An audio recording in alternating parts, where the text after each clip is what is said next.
Quem não tem medo da vida, também não tem medo da morte.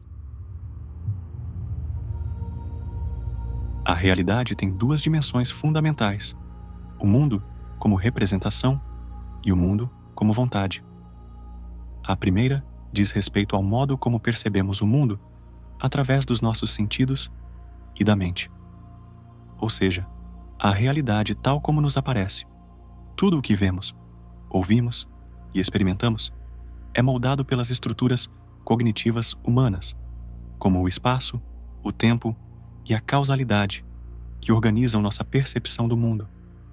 Nesse sentido, nossa experiência do real é sempre mediada e subjetiva, o que significa que nunca conhecemos as coisas como elas são em si mesmas, apenas como elas se apresentam a nós. Podemos ter um vislumbre da coisa em si ao analisarmos nossa própria experiência interior. Ao contrário da matéria inerte, nós não apenas existimos como objetos no mundo, mas também sentimos impulsos, desejos e uma força interior que nos move. Essa força é a vontade, uma energia irracional e incessante que nos impulsiona a agir, buscar e desejar sem nunca alcançar uma satisfação definitiva. E mais do que isso, essa vontade não é exclusiva dos seres humanos, mas a essência de toda a realidade, desde os instintos dos animais até os fenômenos da natureza, como a gravidade ou o crescimento das plantas. O mundo, portanto, não é governado pela razão, mas por um princípio cego e caótico. Se tudo no mundo é movido por uma vontade insaciável, isso significa que a existência é marcada pelo desejo constante e, portanto, pelo sofrimento.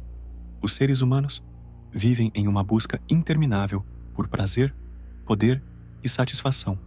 Mas, assim que alcançam algo, surge um novo desejo, criando um ciclo de frustração e insatisfação. Essa compreensão da realidade leva o ser humano a explorar formas de aliviar esse sofrimento, seja por meio da arte, da compaixão ou da negação da própria vontade. Caminhos como possibilidades de fuga da dor inerente à existência. A arte nos permite suspender a tirania da vontade, pois, ao contemplar uma obra artística, não estamos dominados por nossos desejos e necessidades, diferente das atividades comuns do dia a dia, que estão sempre ligadas a algum interesse ou propósito prático.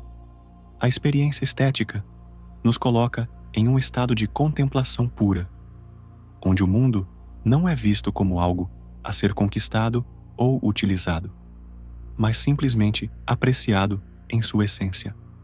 A música, como a mais elevada das artes, não apenas representava a vontade indiretamente, como as outras artes, mas a expressava diretamente. Enquanto a pintura e a escultura retratam formas e ideias do mundo, a música capta a essência profunda da realidade, comunicando emoções e estados existenciais que transcendem as palavras. Ao ouvir uma grande peça musical, somos transportados para além da nossa individualidade e do sofrimento mundano, experimentando um tipo de libertação temporária da vontade. Mas no fim, a única libertação real da dor da existência seria a negação total da vontade, algo que poderia ser alcançado por meio da renúncia e do ascetismo. No entanto, enquanto estamos presos ao ciclo do desejo e do sofrimento, a arte nos dá momentos preciosos de contemplação e elevação, permitindo-nos experimentar, ainda que por instantes, uma existência livre das angústias da vontade.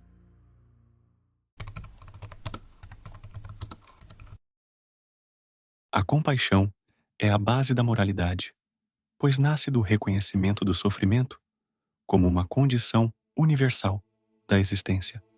Como todos os seres vivos estão presos à vontade, um impulso cego que nunca se satisfaz, A vida é essencialmente dor e frustração.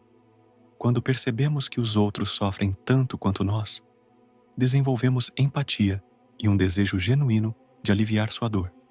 A verdadeira ação moral não vem de regras abstratas ou do dever imposto pela razão, mas do sentimento profundo de identificação com o sofrimento alheio. A compaixão como o único fundamento legítimo da ética.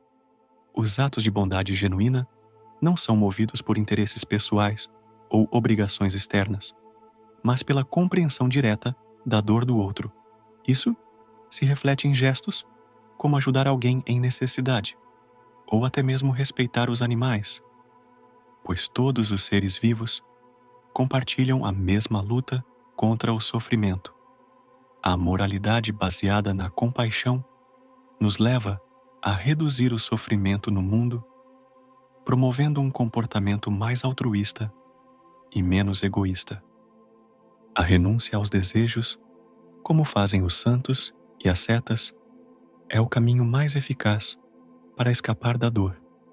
Ainda assim, para aqueles que não conseguem alcançar esse nível de desapego, a compaixão permanece como a melhor forma de tornar a vida menos dolorosa, tanto para si quanto para os outros.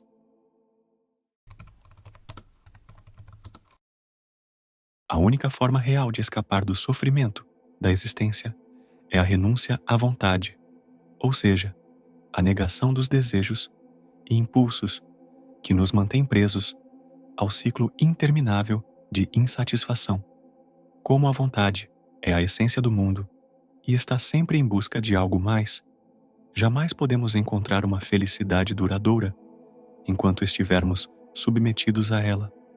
O indivíduo que percebe essa verdade compreende que a única saída real é abandonar a ilusão de que a realização de desejos trará contentamento e, em vez disso, buscar um estado de desprendimento e aceitação. A renúncia, no entanto, não significa simplesmente evitar prazeres momentâneos ou praticar uma vida austera por obrigação moral. A verdadeira negação da vontade surge de um despertar profundo sobre a condição humana, ao percebermos que todo desejo leva inevitavelmente à frustração. Deixamos de ser escravos de nossos impulsos.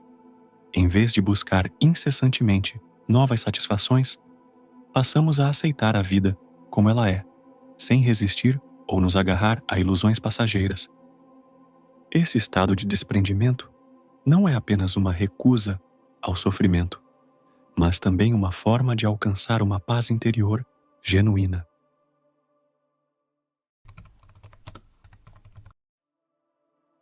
Não conhece sol algum e terra alguma, mas apenas um olho que vê um sol, uma mão que toca uma terra. O mundo que nos cerca existe apenas como representação, isto é, tão somente em relação a outrem, aquele que representa, ou seja, ele mesmo. Se existe alguma verdade que podemos afirmar sem precisar de provas, é esta: tudo o que conhecemos e imaginamos depende da divisão entre sujeito e objeto. Essa divisão é mais básica e universal do que conceitos como tempo, espaço e causa, porque todas essas ideias já partem do princípio de que existe um sujeito percebendo um objeto, seja uma ideia abstrata ou uma experiência prática, pura ou baseada nos sentidos. Sempre pensamos as coisas como algo percebido por alguém que o percebe. Nenhuma verdade é tão certa, tão independente das outras e menos necessitada de prova do que esta. Tudo o que conhecemos, ou seja, o mundo inteiro, existe apenas como representação na mente do sujeito. Isso vale para o que vemos agora, para o passado e o futuro, para o que está perto ou longe.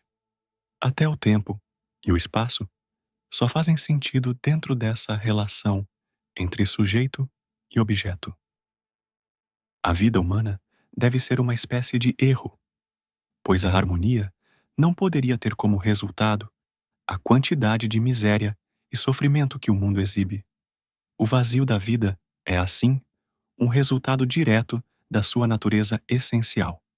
Quando não somos dominados pela dor ou pela necessidade, o tédio é um novo peso que recai sobre nós. Nossa existência oscila, assim como um pêndulo, entre a dor e o tédio, que na verdade são seus componentes finais.